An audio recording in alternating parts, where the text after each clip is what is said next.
Urdu beauty tips में आपको welcome कहती हूँ। अस्सलाम वालेकुम, कैसे हैं आप सब। आज का वीडियो फिर न्यूली मदर्स के लिए है।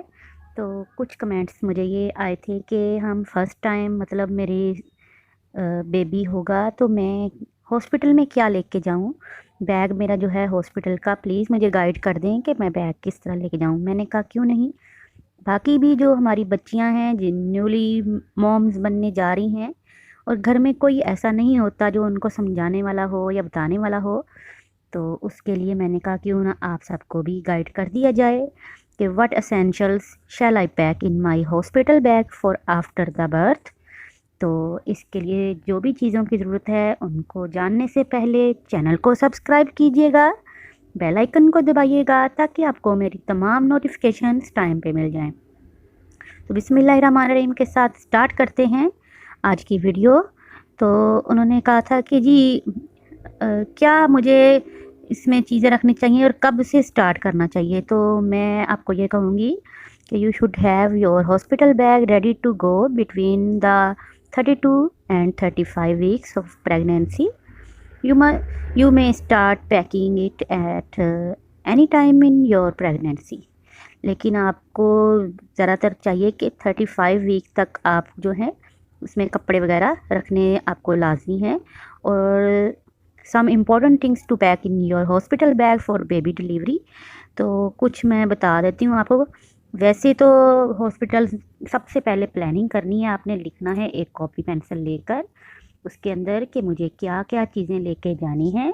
तो उनमें सबसे पहले तो हॉस्पिटल में जो भी डॉक्यूमेंट्स वगैरह की ज़रूरत होती है, आपकी फ़ाइल बनी हुई है या उसमें जो भी आपके लास्ट पूरी हिस्ट्री है, टेस्ट वगैरह करवाए गए थे या आपका ब्लड प्रेशर वगैरह, और इसके अलावा आपके हस्बैंड का जो भी आईडी और आपका आईडी कार्ड वगैरह, तमाम डिटेल्स आपके पास लाजमी मौजूद होनी चाहिए। आपका सेल फ़ोन नंबर वगैरह उनके पास सेफ़ हो और आपके घर का एड्रेस वगैरह हो। तो ये तमाम चीज़ें आपने लाजमी अपने पास, अपने क्लच में, अपने पर्स में, हैंड बैग में पहले रखनी है। उसके बाद बाकी चीज़ों के बारे में आपने अब उस तरफ को आना है। तो सबसे पहले अब आप क्या करेंगे, आपने अपने लिए जो लेबर बैग है उसको तैयार करना है। उसमें लार्ज सैनिटरी और मैटरनिटी पैड्स वगैरह जो होते हैं वो रखें, और निकर्स या अंडरवेयर्स जो आपने पहनने हैं वो रखिएगा। मैटरनिटी पैड्स का मतलब है डिलीवरी के बाद जो आपको ऑपरेशन के बाद या नॉर्मल डिलीवरी के बाद जो ज़रूरत पड़ने वाली है चीज़ों की वो। फिर आपका ड्रेसिंग गाउन, स्लीपर्स और सॉक्स गर्म ऐसी रखें ताकि लेबर रूम में आपको जब वॉक वगैरह करवाई जाए तो आपके पास सर्दी से जो टाइलों वगैरह पे फिरने पे ठंड ना चढ़े आपको। बाज़ दफ़ा हो जाता है कि ठंड लगने लग जाती है, बेशक एयर कंडीशन रूम हो या सर्दी हो गर्मी हो। तो स्लीपर्स, फ्लिप फ्लॉप जो मिलते हैं वो वाले, और इसके अलावा comfy maternity sized outfit to wear हों, यानी कि जिस तरह के खुले खुले कुर्ते या कोई भी इस तरह के कपड़े जो कि आपको इजीली हों, पहनने में मुश्किल ना हो। और जाके हॉस्पिटल में भी आपने बच्चों को फीड वगैरह जब करवाना है इसके बाद तो आपको प्रॉब्लम ना होगी उसमें।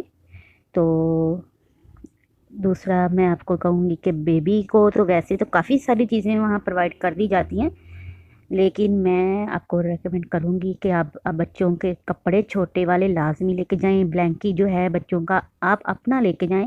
हॉस्पिटल वाले आपको बेबी वार्म करने के लिए ब्लैंकेट्स सारी एक्सेसरीज देते हैं बाज़ बड़े हॉस्पिटल्स, लेकिन आप अपने तौर पे भी बच्चों की जो क्लोथ्स टू वेयर होम है, हैट, सॉक्स वगैरह हैं, नर्सिंग पिलो आपके पास होना चाहिए अगर फीड करवानी है। इसके अलावा जो आपके अपने लेबर बैग में आपने एक्स्ट्रा कपड़े रखने हैं जो कि आपने घर पहन के आने हैं। शूज़ वगैरह आपने वो वाले रखिएगा, कोई शॉल वगैरह ज़रूर रखिएगा, और कपड़ों में टी शर्ट्स वगैरह लूज़ रख लीजिए ताकि आपको वहाँ कंफर्टेबल फ़ील हो। टी शर्ट्स नहीं पहनते आप तो खुले खुले कुर्ते पहन लें और साइड पे ज़िप वगैरह लगवा लें। यहाँ थोड़ी सी मैं चीज़ों के आइडियाज़ दे रही हूँ, देखें साइड पे ज़िप्स वगैरह हों ताकि वहाँ पे आपको प्रॉब्लम ना हो अगर बच्चे को फीड भी करवाना हुआ। तो इजी जो आपको घर में नरम कपड़ा है कोई भी स्पेशली बाज़ लोग जो हैं वो नरम अपने कपड़े निकाल के रखती हैं कि ये हम हॉस्पिटल जाते हुए पहन के जाएंगे, या कंफर्टेबल कपड़े सिलवा लेती हैं। तो आप कपड़े कंफर्टेबल जो भी आपके पास हैं, ये अगर सिलवाए हुए हैं या आपके पास ऑलरेडी हैं, इसके अलावा सर्दियां हैं तो शॉल्स वगैरह साइड पे इस तरह से ले सकते हैं फील करवाने के लिए। और अपने पास थोड़ी बहुत अमाउंट में पैसे आपने लाजमी रखने हैं, ताकि अगर कोई चीज़ इमरजेंसी में आपको कुछ मंगवानी पड़े और आपके साथ आपके हस्बैंड या कोई भी जो साथ मेल हजरात हैं ना हो, तो आपके पास थोड़े बहुत पैसे ज़रूर हों सेफ़, ताकि आपने कोई मेडिसिन मंगवानी पड़ सकती है या कोई भी चीज़ मंगवानी पड़े तो अपने पास आपने वॉलेट लाजमी रखना है, लेकिन सेफ़ करके रखिएगा। इसके अलावा आपको स्लीपर्स वगैरह, अपने डिलीवरी सॉक्स, नर्सिंग ब्रास वगैरह रखने हैं, और घर आने वाले जो कपड़े हैं वो रखिएगा अपना। इसके अलावा कप प्लेट्स वगैरह, नर्सिंग पिलो होना चाहिए आपका। इसके अलावा निपल क्रीम होनी चाहिए, पैड्स वगैरह होने चाहिए, फ़ोन चार्जर, और थोड़े बहुत आपका जो खाने पीने के लिए थोड़ी बहुत चीज़ें जो भी आपके घर से आनी हैं, या जो भी थर्मस वगैरह, फ्लास्क, और बेबी के कंफर्टेबल के लिए कुछ थोड़ी बहुत ये एक्सेसरीज़ जो मैंने आपको दिखाई हैं।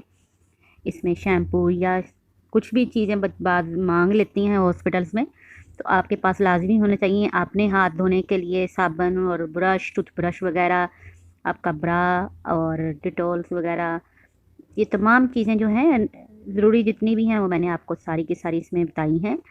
और इसके अलावा आपके पैड्स वगैरह, या जो भी आपने वहाँ पे मैटरनिटी पैड्स यूज़ करने हैं, ये एक्स्ट्रा रख लीजिए, क्योंकि हो सकता है 1 दिन ये लगे या 2 दिन या 3 दिन लगे। तो कंफर्टेबल रखने के लिए अपने आप स्टॉक जो है अपने पास लाजमी रखिए। तो उम्मीद करती हूँ आपके काफ़ी हेल्पफुल रहेगा। इसके अलावा भी अगर कब किसी भी टॉपिक पे आप पूछना चाहें न्यूली मदर्स, तो आप मुझे कमेंट बॉक्स में ज़रूर पूछिए। मैं इंशाल्लाह आपको ज़रूर डिटेल से गाइड करती रहूँगी। और दूसरी बात ये है कि बाज़ मदर्स ने पूछा है कि हमें शेव करके जाना चाहिए प्राइवेट पार्ट्स में, तो प्लीज़ मत कीजिए, क्योंकि इस तरह सेंसिटिव हो जाती है आपकी स्किन। तो इस तरह के रिस्क मत लीजिएगा, क्योंकि ड्यूरिंग प्रेगनेंसी आपकी स्किन बहुत सेंसिटिव हुई होती है, तो आपके लिए काफ़ी कॉम्प्लिकेशंस बन सकती हैं। तो अगर सी सेक्शन करना होगा तो नर्सें वगैरह वहाँ पे जो है वो स्टाफ, वो खुद ही आपको जो भी आपका रिमूव करने होंगे बाल वगैरह वो कर देंगे। आप खुद से इस तरह के प्लीज़ घर से तजर्बे मत करके जाइएगा। और इसके अलावा बस रिलैक्स रहें, खुश रहें, और जाने के लिए अपने आप को कंफर्टेबल रखें। अगर फर्स्ट टाइम जा रहे हैं तो नवाफिल पढ़ के जाइएगा और सदका और खैरात करके जाइएगा। इससे इंशाल्लाह ताला अल्लाह ताला आपके लिए तमाम आसानियाँ पैदा करेंगे।